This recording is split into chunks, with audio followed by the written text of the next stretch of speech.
Good afternoon, ladies and gentlemen, and welcome to the 9th in our lecture series for 2024.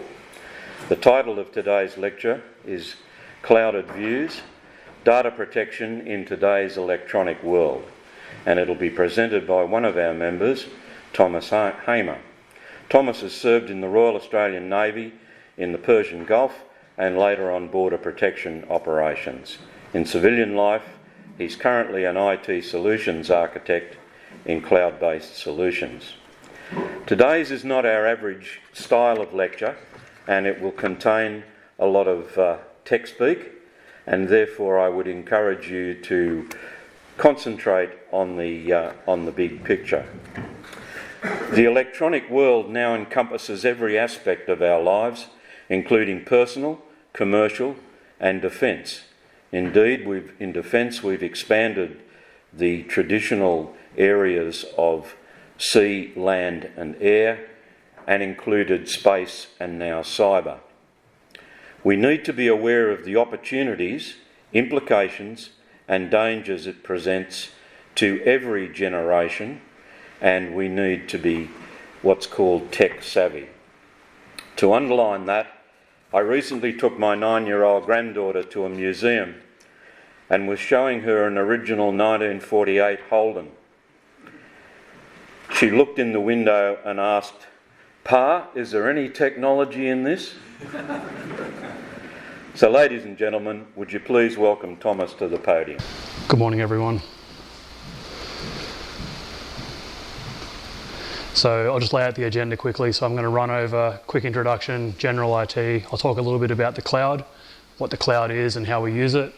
I'll briefly step on some security concepts, and then I'm going to go into some significant historical events that have happened over the last sort of decade or so that I think a lot of you will find very interesting. I encourage you all to make notes if you're interested in some of the subjects here and go away and do some of your own research on it.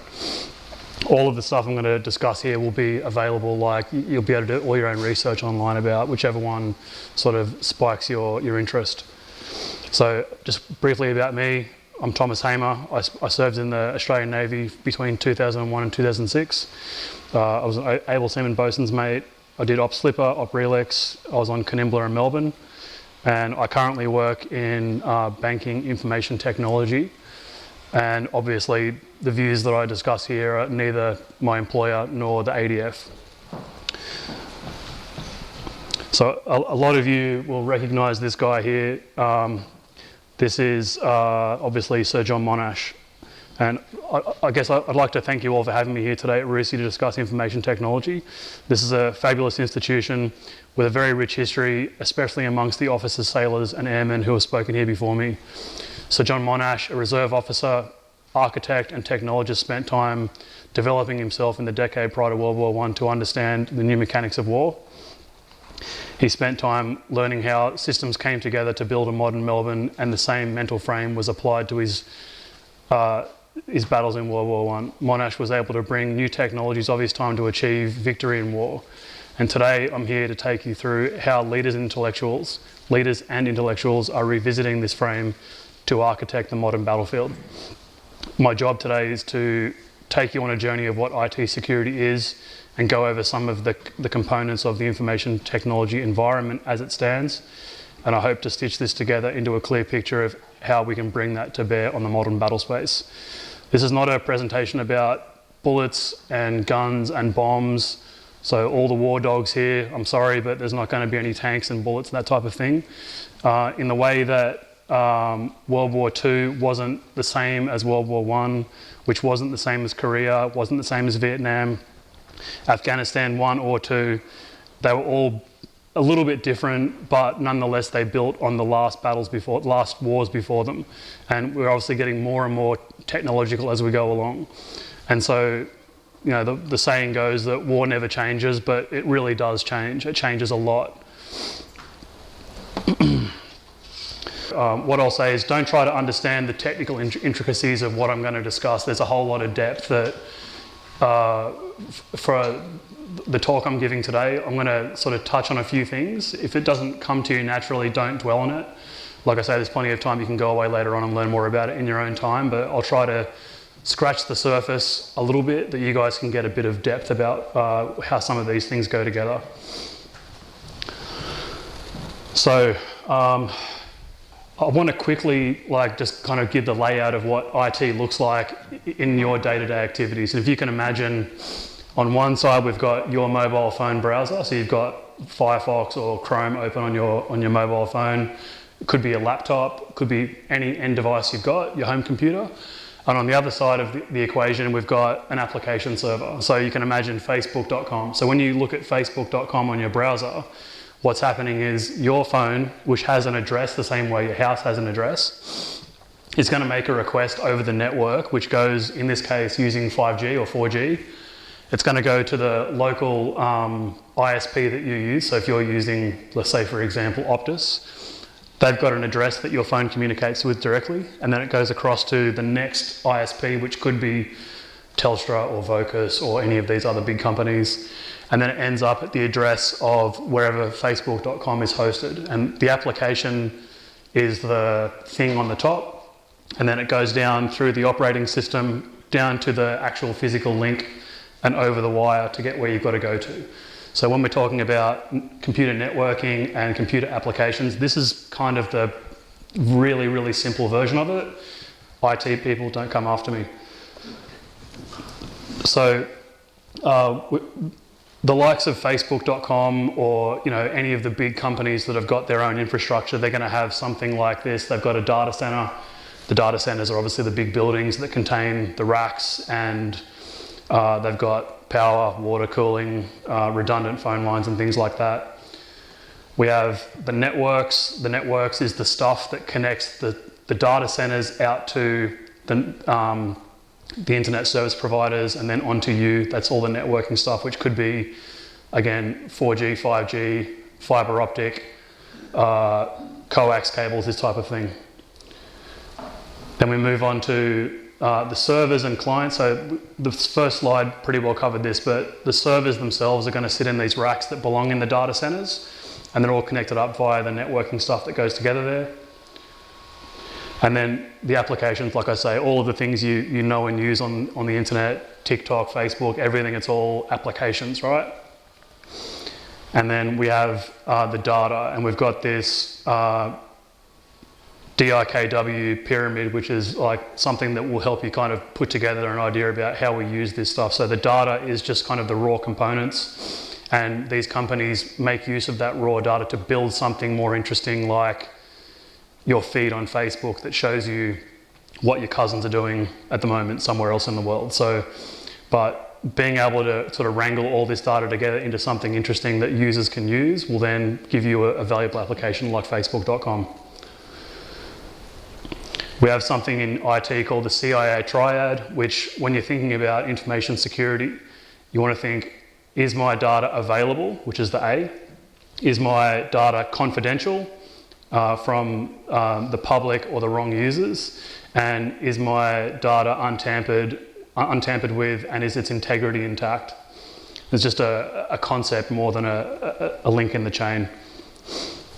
And then generally speaking, at the end, with all this is security, and these are just different kinds of security. I mean, all of these should be kind of intuitive, but application security, cloud security, data encryption, it's all the different points along the chain of communication that there's a certain discipline that covers different kinds of security for different types of things. And so, again, we're just going to brush over the surface of this stuff to give you like an idea of the landscape. The more interesting stuff's coming up. So when it comes to the cloud, people talk about the cloud like it's some interesting, crazy thing, but honestly, it's just a data center that somebody else owns that you can make use of. So a lot of big companies will have their own data centers where they'll have all of their applications running in their own data center that they've paid for, that they went and paid the rent on the building, they pay for the power, they pay for the cooling and the water. Where you have the cloud, you don't have to do any of that stuff. You can just go to someone like Amazon.com or Microsoft Azure or Google Cloud Platform and say, here's my credit card details. I want to make use of your servers in your data center. and therefore I don't have to go and spend a whole bunch of money on building my own infrastructure up. So you can rent their stuff for a very low price. But what tends to happen with the cloud offerings is, while you're paying a small amount of money to get access to a server, that money in aggregate will end up costing you a lot more money if you start using it at scale. And like I say, the main competitors at the moment is Amazon.com, it's Google Cloud Platform, and Microsoft Azure. And so Amazon.com were the first ones to do this, and back in 2006, where they got sort of big enough to be much more competitive with everybody else, they got so big with their bookshop that a lot of the guys who were trying to run it found that no one could help them solve their problems, so they built their own. They built up their own data centers, they created all their own infrastructure, and they found they had a bit of extra capacity, which they then on-sold to the public, where they'll sell it to you for, you know, a few cents per hour to make use of their stuff. And that's kind of the value proposition of the cloud. It's not anything particularly interesting or cryptic. One of the big things, though, is it isn't just about servers. They have a bunch of different services that you can rent from them. And so I've outlined a lot of that on the side there, all the different kind of verticals that you can rent from Amazon.com or Google or Microsoft. And so, like I say, you can rent for a small per second billing basis, and you can have like unlimited storage capacity. They've got language models for all the AI people who want to use these interesting new language models. You can rent that capacity from them. And it just makes it easier to get on board with creating your applications, because you don't have to do any of the infrastructure yourself. There's a concept of OpEx versus CapEx, and this is the real crux of what cloud means to a lot of big businesses. There's operational expenditure versus capital expenditure. Capital expenditure means that I'm going to go out, I'm going to buy my own data center, I'm going to fill it full of servers, I'm going to pay technicians to come in and run it for me. And I spend a lot of capital up front to get these people set up and running. But the plus side of this is, once it's up and running, you don't have to sort of worry about paying for other bits and pieces, because you bought it and you own it. Whereas with Amazon.com or the other cloud providers, you don't have to buy anything up front at all. You can just roll in with a credit card, rent a server for an hour and hand it back and be done with it. Although typically you'll set up a server and run a workload on that for some number of years before it's decommissioned. Again, don't get too bogged down in the details of all this. This is just sort of like a high level, quick touch on all the different parts of this. Amazon.com, Amazon AWS, Amazon Web Services, they have presence all around the world, and so you can see all the different places that they've got data centers. We've got one in Sydney and one in Melbourne. These are regions. Within a region, there's typically 3 what they call logical data centers that you can sort of deploy your resources into. But that's not to say that there's just 3 data centers. There's typically more than that, but they kind of group the data centers together so that there's 3 logically allocated data centers for the redundancy. So quickly, again, we're going to skip into security. So again, this is just high level quickly, so you can get like a base understanding of where the building blocks are. The Australian government publishes the Essential 8, and this is what they sort of recommend people do within their own companies, within their own businesses. And a lot of it's fairly straightforward, but some of it not so much, not very intuitive. But we want to make sure we patch our applications being something like Office 365. If you've got Office 365, you've got Word on your computer, you want to make sure that the application is patched. Operating system patching, which means if you've got Windows, you want to patch your Windows or OS X, that's pretty obvious. Multi-factor authentication means that you've got something you have and something you know. So that would be, you would know your password and you would have a notification you would click on your phone to be able to get access to that thing. If you have the ability to use MFA, I really, I mean this, like, make sure you use it. It can be inconvenient to have to worry about pressing on your phone all the time, but just doing this would have saved hundreds, thousands of companies, like a lot of money in remediating the breaches they got just for the effort of pressing OK on their phone. It's well and truly worth using. Restrict administrative privileges, application control, and Office macros. I'm not going to go into in any depth here because it's kind of more to do with like enterprise level stuff. But and then user application hardening. These are all about making sure that who has access to do certain things is restricted to only those certain people who need to be able to do it. And regular backups is also a big one. So if you have some kind of breach or someone deletes something by accident, the amount of times that this has saved people, just doing a backup it's really important to do this. So on the left side, you can see all of our Australian security apparatus departments, let's say, and on the right-hand side, you can see a few of the initiatives that I've sort of come across recently.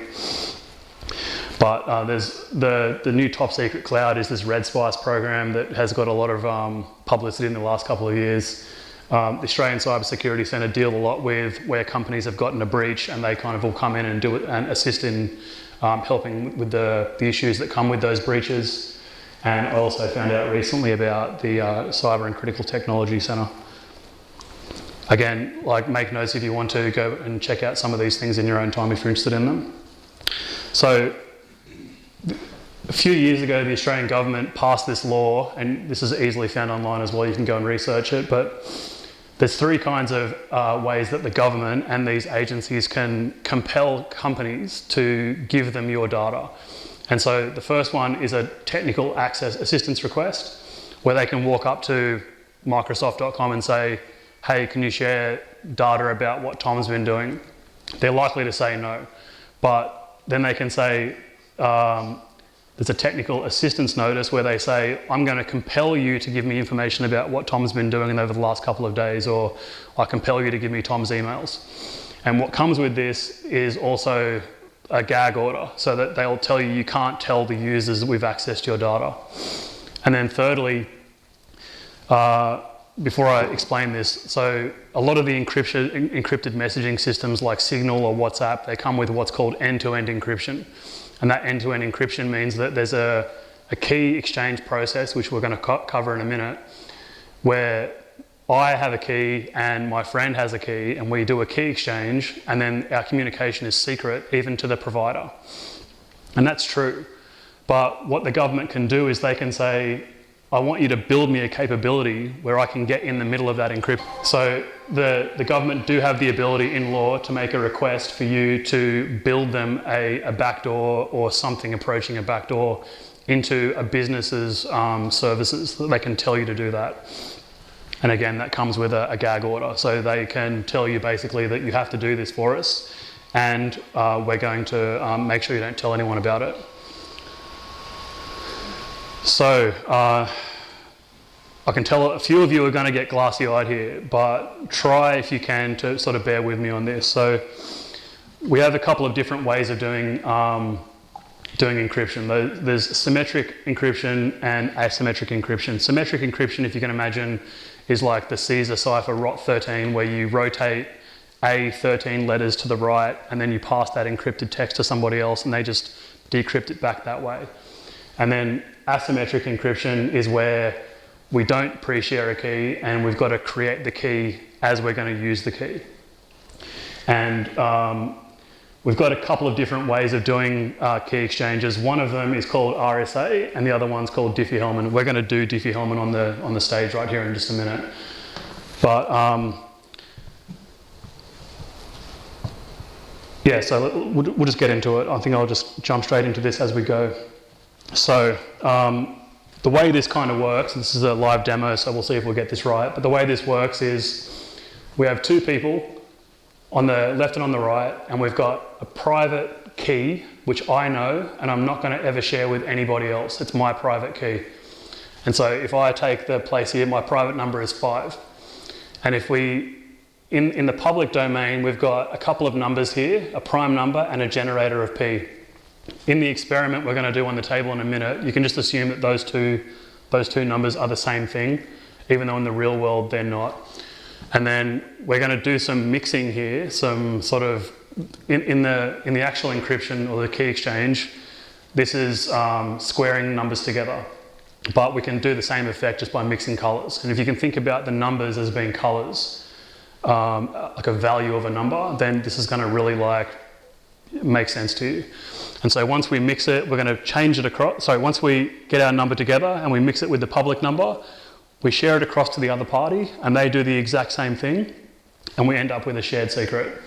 So this is called the key exchange. So the key exchange is is how we get this encryption to work, so that I've got a secret that you share with me, and then we can worry about the implementation of the cipher after this. So shout out to Professor Mike Pound from the University of Nottingham for showing us how to do this on YouTube. What we've got here is one computer will be on one side, another computer on another side, and in the middle is the public internet. This colour here represents the public encryption generators that will be shared and publicly known to anyone who's listening. What we do is anyone can know what this is, and it's public knowledge. And we take these and put them into the private domain so that the private keys, this is the private keys, are available to only the users, and they can't be shared across the internet. These are ostensibly hidden. What we do next is we take the private key from the user and we mix that private key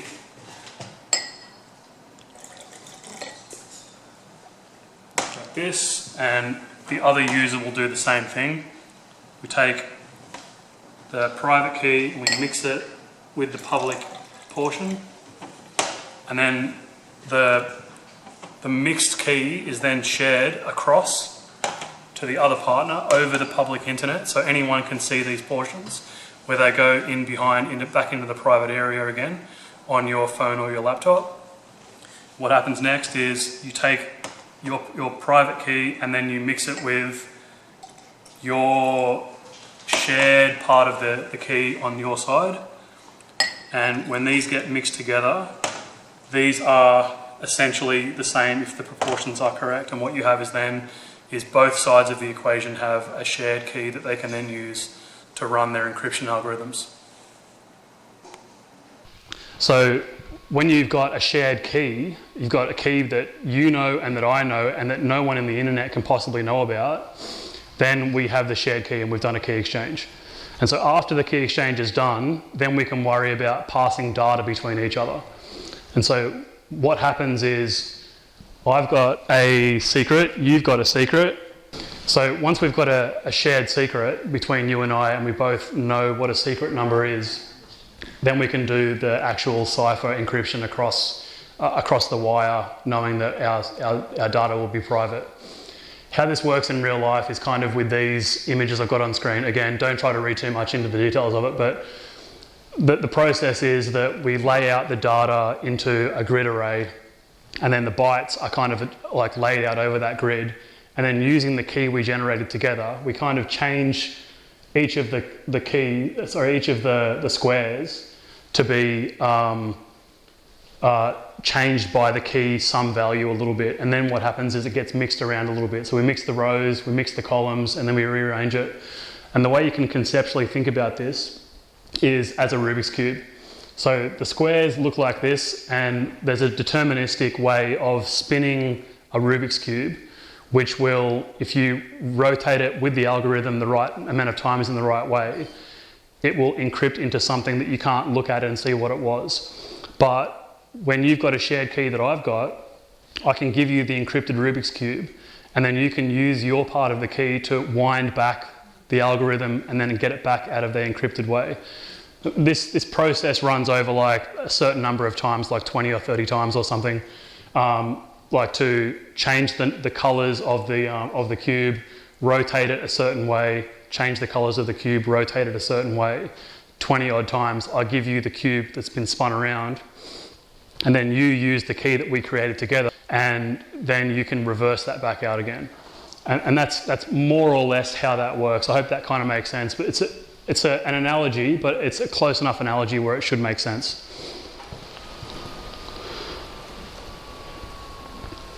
Okay, so this is the more interesting part of the presentation, where we're going to talk about some historic events. And so a lot of you will know this, the Enigma machine. This was famous from World War II. There was a German spy, who stole for France, named Hans Thilo Schmidt, who was the person who first stole the first encryption material from the Germans and shared it with the French. And then they shared it with the Polish, and then that was further shared on with Bletchley Park, where I think most of you are aware of who Alan Turing is, where the theoretical concept of the Turing machine, in which he developed before his work on the Enigma, laid the foundation for the notion of a universal computing machine. This idea became the basis and for the development of the modern computer.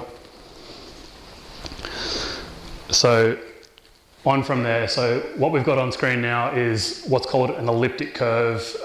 This is in the same way we sort of run a bunch of computations over the encryption with the Rubik's Cube analogy. The same thing happens with elliptic curves. Elliptic curves look like this, but we use the same P and Q and private numbers to sort of run around this curve a given number of times to encrypt something. Dual ECDRBG was an encryption algorithm developed by the NSA, and they came up with this in 2006, and it was deprecated for use in 2014. They said, you should use this key, but to make it work, you should use these exact numbers to generate certain parts of the key. And the security community were like, well, why do we want to use these particular ones? And they said, don't worry about that.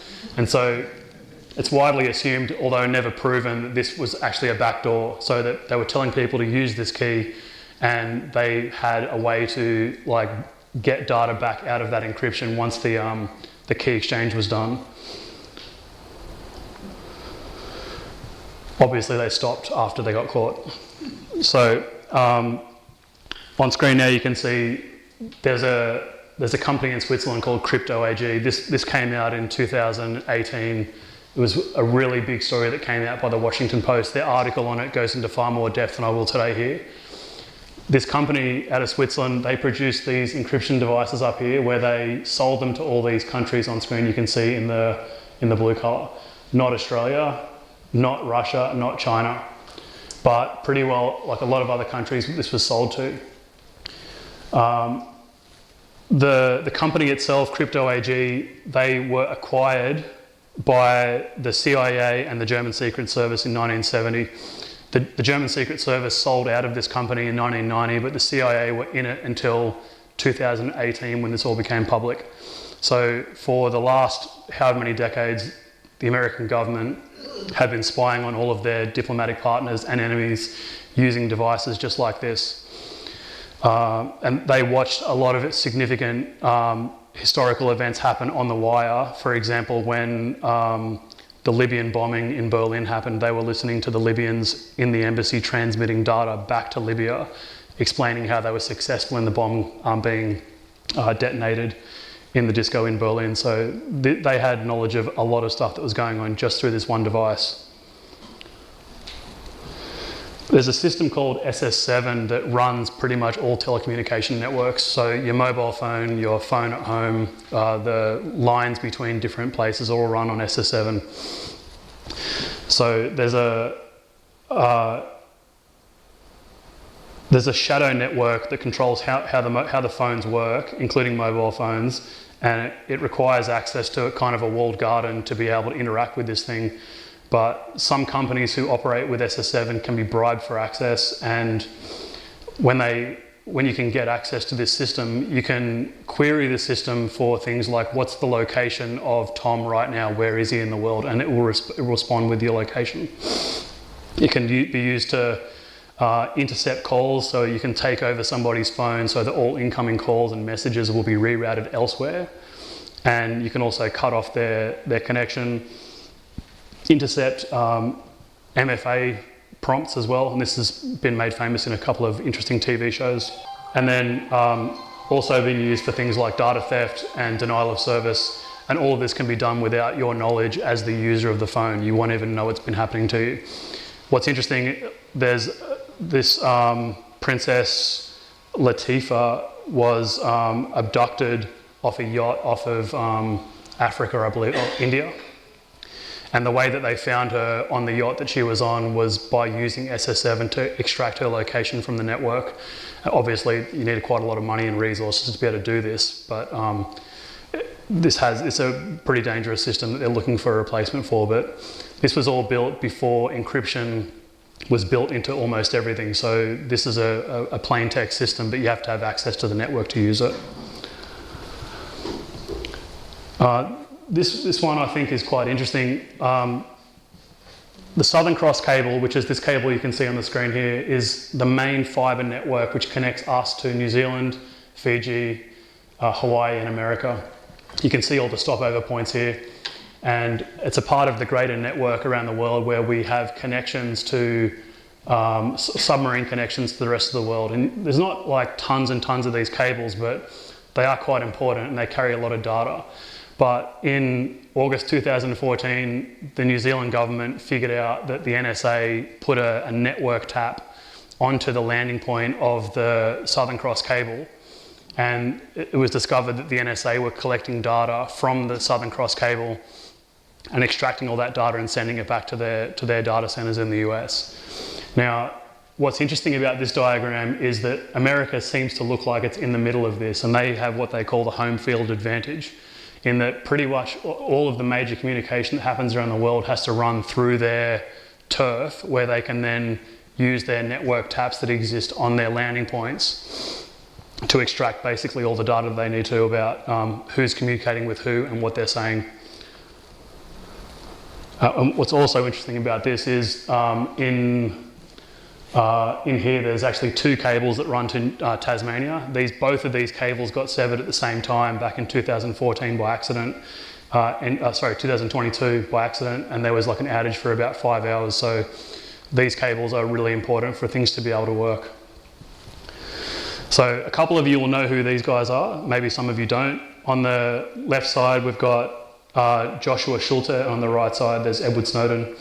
Snowden disclosed the interception efforts of the US government back in 2013, and shortly after the interception was disclosed to the public, the agency kind of went dark for some years, not being able to do anything because all of their tooling was basically burned.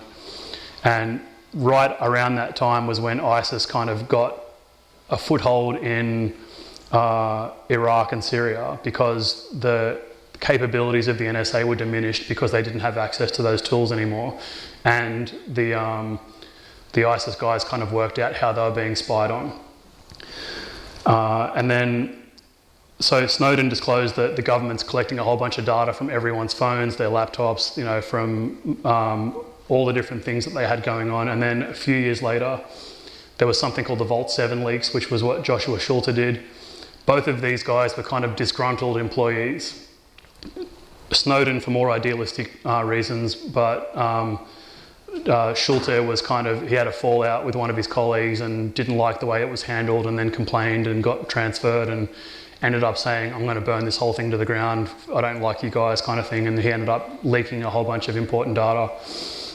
His one disclosed how they were like tapping into people's cars that had electronics in them, TVs and web browsers. So they basically said that doesn't matter what web browser you're using, what TV you use, what car you use, what mobile phone you use, we've got to tap into your device somehow, and we're extracting data out of that where we need to. And so where does all of this data go?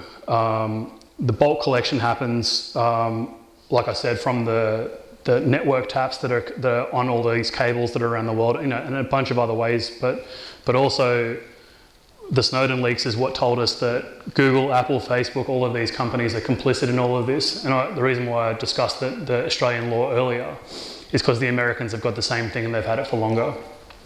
So the American government, the Five Eyes governments, have basically the right to ask people. So the governments have got the right to ask these companies or compel these companies to hand over whatever data they've got on you if they want to be able to get access to that data. The compelling thing here as well, though, is that the amount of data that's produced every day, the government has no way of looking at every single one of you. There's just too much data.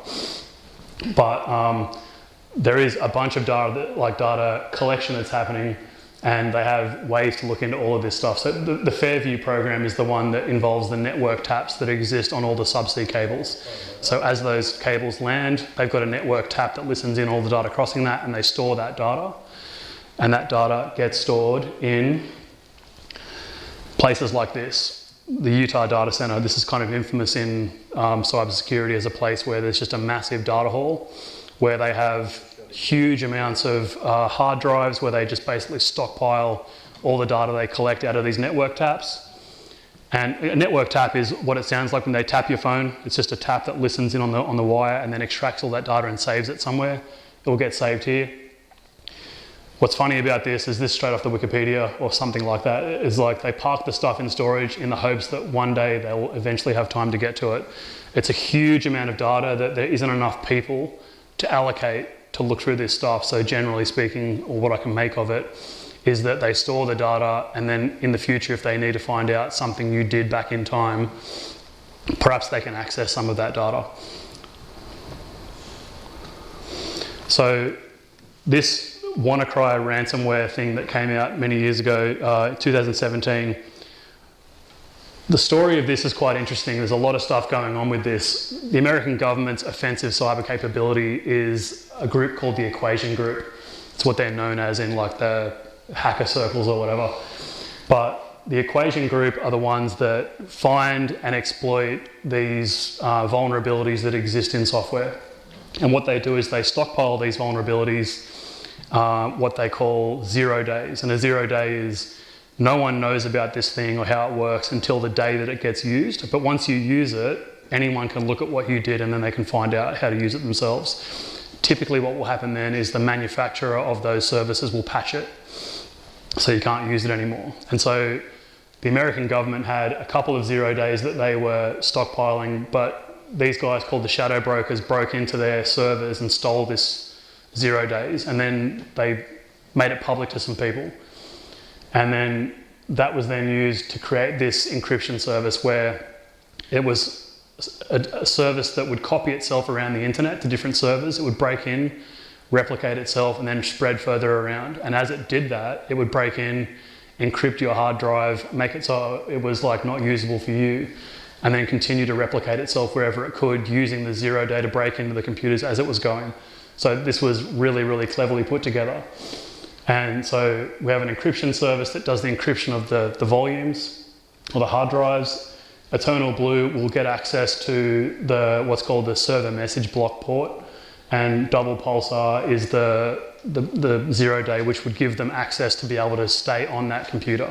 And so all of these together gave you the WannaCry ransomware service where you could ring up, and not ring up, but you could get in touch with these people, send them some cryptocurrency and maybe get your volumes back. But amazing piece of software. So some of you would have learned about a company called CrowdStrike that came to become more famous in the last couple of months. On July 19 this year, they had an issue where they pushed a software update. I mean, you've got to think a lot of companies push software updates pretty consistently. All the apps on your phone have software updates all the time, and they install an update on your phone or on your laptop. The same way that this service, which runs on a lot of enterprise computers as a security service, they pushed an update, but it appears they didn't do enough testing on their testing environment before they pushed it, and it came with a bunch of things that made that whole service go down. And so there was airlines, media outlets, banks and retailers that all went down at the same time on the same day. The CEO of the company, George Kurtz, confirmed the fix was deployed and that it wasn't a cyber attack, because initially everyone thought it was a cyber attack. And then it was slowly remediated over the next days by the IT community. There's been a few people who have tried to take advantage of this by pretending to be support from CrowdStrike and sort of find their way into other people's systems in the meantime. But the root cause of this was a supply chain issue where they didn't do enough testing to make sure that this thing was working effectively before it was introduced to the whole world. So Elbit's quite an interesting company. They produce a whole bunch of defense capabilities. It's an Israeli defense company, private company. They've been around for quite a while, but they produce things like electronic warfare systems, parts for aircraft, artillery systems, all kinds of things. And they sold the Australian government what's called a battle management system back in 2011. And we were using that in our defence force for a number of years. And there was a handful of security audits that were done on this service, and it was discovered that it's likely that this software has a backdoor that the Israelis are using to log into our system and then use some of our data. So that's obviously undesirable that anyone except us can look into our own software. So when they figured out this was an issue, it was immediately discontinued, and the government basically said, stop using this immediately. This is a big problem for us. Again, the software supply chain issue here should be the thing that jumps out at you, that we need to make sure that all points along the chain of where we get our stuff from is sort of covered off for this. More recently, this is the really interesting one that I think a lot of you will be interested in, is the pager attacks. So the thing about the pagers is no one really makes these anymore. And there's a great video where I screenshotted this from, so sorry to that guy.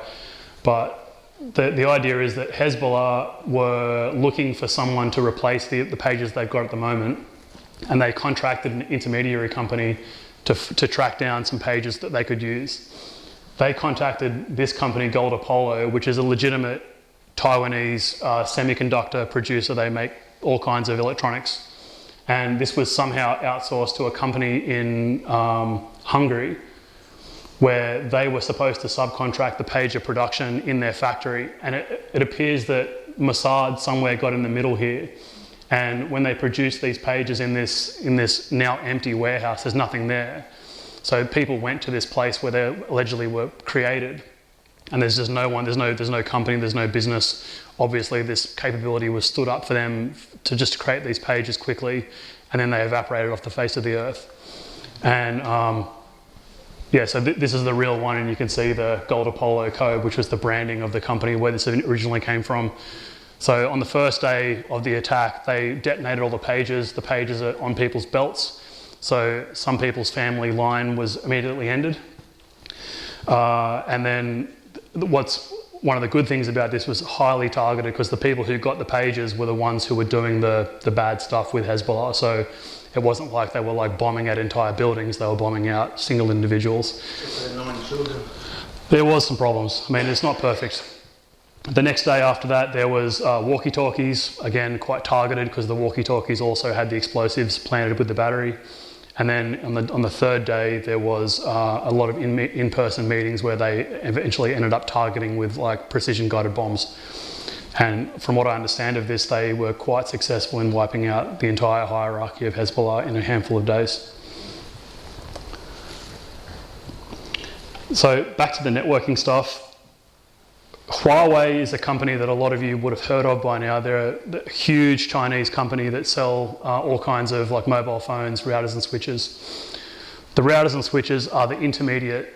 If earlier you remember, we had like your phone, and then we had Facebook, and in the middle there was two ISPs. So Huawei produces the gear that will let the ISPs talk with each other. And so part of the issue with the NBN was when we set the NBN up, Huawei was tendering to put their equipment in our network. And so if we get a bunch of foreign produced equipment that we can't trust, that has backdoors in it, which is what the allegation is that the Huawei equipment was set up with a bunch of backdoors in it so that the Chinese government could log onto those devices and control them. But the issue isn't just that they can listen in like they could with 3G or 4G. Now that we've got like 5G communications and everything is connected up with high-speed communications, you're talking about things like cars being able to communicate with the manufacturer, and life support devices and things of this nature, like lifts in buildings that could be hijacked for some reason. So you're not just talking about being able to listen into phone calls anymore, it's now about running the infrastructure that powers our world. So the risk is much higher than it used to be where it came to intercepting communications. Now it's about, can we shut down that whole country's communication services by just going into their router and turning it off. So there was basically an agreement with all of the Five Eyes organisations to say no Huawei equipment in any of our supply chain or any of our equipment. I need to talk about this one quickly. This is the first real big cyber weapon that was used in anger by the American government. I mean, they don't really advertise that they did it, but it's obvious to anyone who reads the documentation about it. Stuxnet was a computer worm that was started somewhere around 2005, where they used, again, some 0 days to be able to break in and do certain things. But this software was designed to target specific PLCs, programmable logic controllers, created by Siemens Step 7. So this virus would be passed around and go to different places, but do nothing for the most part until it found that it was on the right system. And when it realised it was on the right system, then it would execute some code that would force the PLCs to cycle up and cycle down the RPM on these nuclear centrifuges in the Iranian nuclear program. So that centrifuges were basically hijacked so that they could force them to cycle up and down quickly and destroy them, and then set the Iranian centrifuge nuclear program back by a number of years. It was very successful. They did damage something like 20 or something % of their centrifuges were totally destroyed because of this, and it was done in such a way that it didn't report that there was an issue. So even though there was erratic behaviour happening, on the screens it looked like everything was normal. So very, very clever stuff, and this was all done by a man who took a USB drive into an air-gapped computer and plugged it in directly. There's a whole story about that you should read about online. But so this system is probably off, it's actually off the internet altogether, but they still managed to get this virus on there using a USB stick.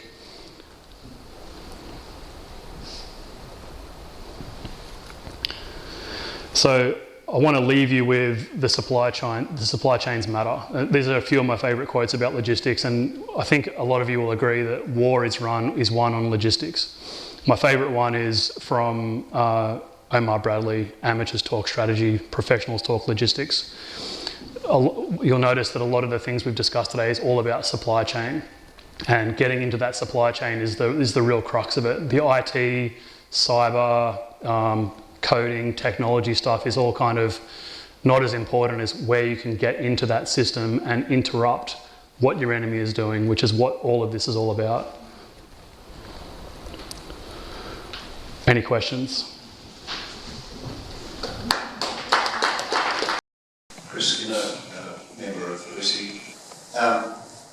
In the diagram you showed with the internet, with the overseas cables and the Southern Cross cable, I think it's called, relating back to your very first diagram, how much of the data and intermediate stages are overseas that rely on those cables? In other words, are we reliant on stuff that has to go overseas and then come back again? Yeah, we're absolutely relying on that stuff. I mean, there is a lot of infrastructure in Australia where, like, a lot of the big companies are all using the cloud providers to run their infrastructure. And Amazon, AWS, and Google Cloud, and Microsoft Azure, you don't hear much about them because they don't need to advertise. All the big companies know who they are and they use them, so there's no need to make ads for them. So we have a lot of infrastructure here in Australia. That infrastructure supports all kinds of different companies like retail, banking, like airlines, you name it. It's all got normally there's some amount of footprint that we present locally, but there's a lot of other stuff that has foreign dependencies that you wouldn't even know were sourced from overseas. And again, supply chain issues. If we lost those cables, that would cause a lot of big problems, yeah. Hi Tom, Edward Farrell. I run a consulting business here in Sydney. I wanted to get your thoughts. You talked about in your last point there about how logistics are important and that supply chain is important. The Australian government's been doing a lot around things such as foreign ownership. You mentioned Huawei before. Do you think, what are your thoughts on that as an actual threat vector? Because I look at some things you've talked about versus some of the practical applications at that high level. I'm curious, is it a significant threat, and are we doing enough about it? I think holistically all of these things should be looked at, but I also think that a lot of this will come down to the person standing on the front line, as it is with everything else. Like, the people who are implementing these systems need to be trained properly to be able to do it in a way that's going to be secure. we can't just create services and leave them be and forget about them. They've got to be maintained and looked after the same way that everything does that you will be using in your day-to-day activities. So I think that the way that I see it is it's very important that we make sure that the people building these systems are building them in a way that is defensible, secure and resilient so that these systems can keep on running and would be sort of resilient to attack. Thanks for the question. Thanks, Thomas, and thank you for a very elucidating presentation. And we all know now what happens next time our ATMs go down.